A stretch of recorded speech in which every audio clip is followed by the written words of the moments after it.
নয়, এমনটাই মন্তব্য করেছেন জামায়াত আমির। দেশ গড়তে জুলাই পদযাত্রা করবে এনসিপি। রাজনৈতিক আত্মহত্যা, ফের ট্রাম্পের সমালোচনায় ইলন মাস্ক। কয়েক মাসের মধ্যেই আবারও ইউরেনিয়াম সমৃদ্ধ করতে পারবে ইরান। গভীর রাতে ইসরায়েলকে ধমক দিয়ে ট্রাম্পের স্ট্যাটাস। এতক্ষণ শুনছিলেন সংবাদ শিরোনাম, এবারে বিস্তারিত।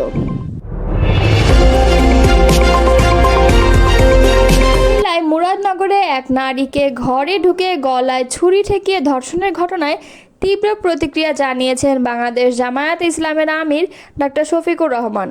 নারী নির্যাতনের এই ঘটনাকে লজ্জাজনক আখ্যা দিয়ে তিনি বলেছেন, যারা এই কাণ্ড ঘটিয়েছে তাদের যে কোনো উপায়ে আইনের আওতায় এনে দৃষ্টান্তমূলক শাস্তি দিতে হবে। আজ রবিবার সামাজিক যোগাযোগ মাধ্যম ফেসবুকে দেওয়া এক পোস্টে ডাক্তার শফিকুর রহমান বলেন, কুমিল্লার মুরাদনগরে একজন নারীর উপর পাশবিক নির্যাতন একান্তই লজ্জাজনক একটি ঘটনা। লম্পটদের যে কোনো মূল্যে পাকড়াও করে আইনের আওতায় আনতে হবে এবং কঠোর শাস্তি দিতে হবে। তিনি আরও লেখেন, খুঁটির জোর যাই হোক, তাকে কোনোভাবে পাত্তা দেওয়া যাবে না, অন্যথায় এই সমাজ আপাতমস্তক একটি জঙ্গলি সমাজে পরিণত হয়ে যাবে। এরই মধ্যে পুলিশ জানিয়েছে, মুরাদনগরের ওই ঘটনায় অভিযুক্ত প্রধান আসামি ফজর আলীকে রাজধানীর যাত্রাবাড়ি এলাকা থেকে গ্রেপ্তার করা হয়েছে। এর আগে নির্যাতনের ভিডিও সামাজিক যোগাযোগ মাধ্যমে ছড়িয়ে দেওয়া অভিযোগে আরও 3 জনকে আটক করা হয়।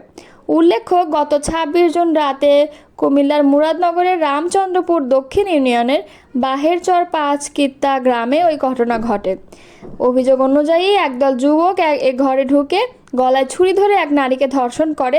সেই বর্বরতার 51 সেকেন্ডের একটি ভিডিও পরে সামাজিক মাধ্যমে ভাইরাল হয়। এতে দেখা যায় বিবস্ত্র অবস্থায় অন্তত 10-12 জন যুবক ওই নারীকে মারধর করছে। সাহায্যের জন্য বারবার চিৎকার করলেও কেউ এগিয়ে আসে না। পুলিশ জানিয়েছে, ঘটনাটি তদন্তাধীন এবং অপরাধে জড়িত সবাইকে গ্রেপ্তারের চেষ্টা চলছে। আইন শৃঙ্খলা বাহিনী বলছে, ঘটনাটি অত্যন্ত নিন্দনীয় এবং এর বিরুদ্ধে ব্যবস্থা নিতে তারা প্রতিশ্রুতিবদ্ধ। জুলাইয়ের বর্ষপূর্তি উপলক্ষে আগামী 1 থেকে 30 জুলাই পর্যন্ত সারা দেশে দেশ গড়তে জুলাই পদযাত্রা কর্মসূচি পালন করবে জাতীয় নাগরিক পার্টি। রোববার বেলা 11টায় রাজধানীর বাংলা মোটরে দলটির অস্থায়ী কার্যালয়ে জুলাই অভ্যুত্থানের বর্ষপূর্তি উপলক্ষে এই কর্মসূচি ঘোষণা করেন দলটির আহ্বায়ক মোহাম্মদ নাহিদ ইসলাম। তিনি বলেন, শহীদ আবু সাঈদের কবর জিয়ারতের মাধ্যমে দেশের 64টি জেলায় দেশ গড়তে জুলাই পদযাত্রা কর্মসূচি পালন করা হবে। নাহিদ আরও জানান, 16 জুলাই আবু সাঈদের মৃত্যুর মাধ্যমে শহীদ হওয়া শুরু হয়। তাই আমরা 16 জুলাই বৈষম্য বিরোধী শহীদ দিবস হিসেবে সারা দেশে পালন করব। এছাড়া 3 আগস্ট শহীদ মিনারে ছাত্র জনতার পক্ষ থেকে জুলাই ঘোষণাপত্র এবং ইশতেহার পাঠ কর্মসূচি অনুষ্ঠিত হবে। 5 আগস্ট গণঅভ্যুত্থানে শেখ হাসিনা পালিয়ে যেতে বাধ্য হয়। এই দিনকে ছাত্র জনতার মুক্তি দিবস পালন করবে জাতীয় নাগরিক পার্টি। তিনি বলেন, জুলাই ঘোষণাপত্র দেওয়ার প্রতিশ্রুত মেয়াদ শেষ। সরকারের জায়গা থেকে কোনো পদক্ষেপ দেখিনি। সরকার ব্যর্থ হয়েছে, তাই আমরাই দেব। এছাড়া 8 আগস্ট নতুন কোনো বাংলাদেশ দিবস পালনের সিদ্ধান্ত থেকে সরকারকে সরে আসার আহ্বান জানান তিনি। যুক্তরাষ্ট্রের প্রেসিডেন্ট ডোনাল্ড ট্রাম্পের নতুন কর ও ব্যয় হ্রাস সংক্রান্ত বিল নিয়ে আবারও কড়া সমালোচনা করেছেন বর্তমান বিশ্বের অন্যতম শীর্ষ ধনকুবের এবং বৈদ্যুতিক গাড়ি নির্মাতা প্রতিষ্ঠান টেসলার প্রধান নির্বাহী কর্মকর্তা ও স্পেসএক্স প্রধান ইলন মাস্ক। তিনি বলেছেন, ট্রাম্পের এই খসড়া বিল রিপাবলিকান পার্টির জন্য রাজনৈতিক আত্মহত্যা হবে। একই সঙ্গে এই বিল যুক্তরাষ্ট্রের লাখ লাখ চাকরি ধ্বংস করবে এবং ভবিষ্যতের শিল্প খাতগুলো মারাত্মকভাবে ক্ষতিগ্রস্ত হবে বলেও মন্তব্য করেছেন তিনি। রোববার এক প্রতিবেদনে এই তথ্য জানিয়েছে সংবাদ মাধ্যম টিআরটি ওয়ার্ল্ড।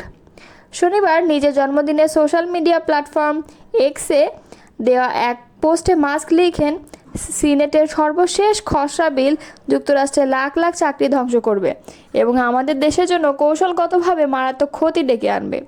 এটি অতীতের শিল্পগুলোকে প্রণোদনা দিচ্ছে, কিন্তু ভবিষ্যতের শিল্পগুলোকে ব্যাপকভাবে ক্ষতিগ্রস্ত করছে। তিনি আরও বলেন, এই বিল রিপাবলিকান পার্টির জন্য রাজনৈতিক আত্মহত্যা হবে। টিআরটি ওয়ার্ল্ড বলছে, এই মন্তব্যের মাধ্যমে মাস্ক ও ট্রাম্প প্রশাসনের মধ্যে চলমান উত্তেজনা আবারও নতুন মাত্রা পেল।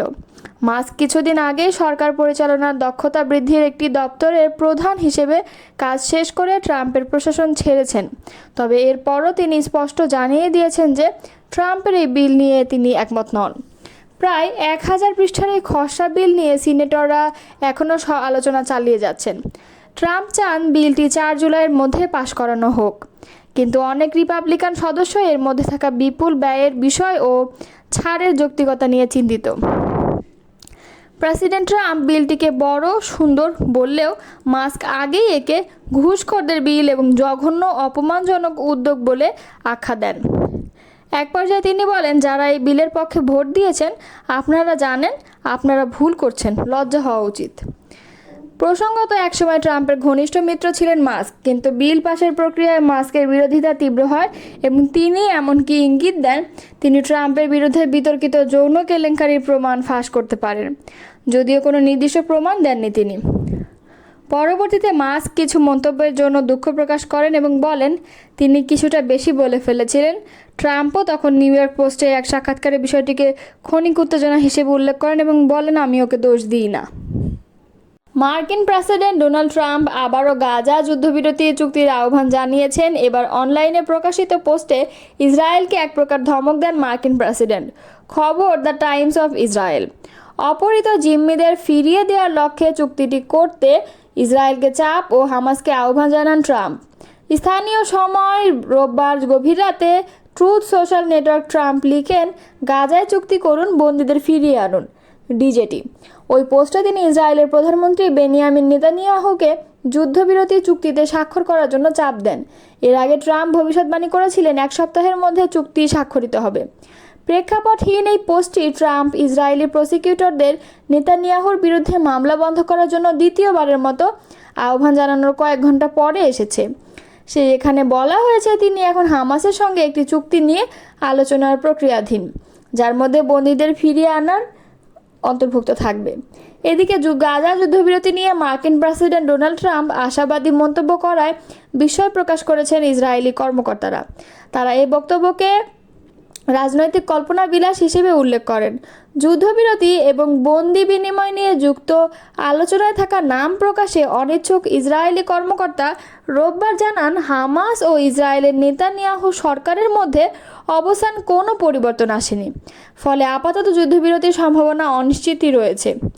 তারা আরও বলেন, যুক্তরাষ্ট্রের প্রশাসন একটি পূর্ণ চুক্তিকে সমর্থন করে, যে চুক্তিতে যুদ্ধবিরতি, ইসরায়েলি বন্দীদের মুক্তি এবং যুদ্ধের শেষ থাকবে, যাতে ওই অঞ্চলের সম্পর্ক স্বাভাবিককরণ প্রক্রিয়া আরও বিস্তৃত করা সম্ভব হয়।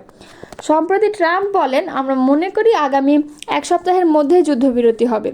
তবে হোয়াইট হাউসের কর্মকর্তারা স্বীকার করেছেন ট্রাম্প এই বক্তব্য কোন ভিত্তিতে দিয়েছেন তা তারা জানেন না।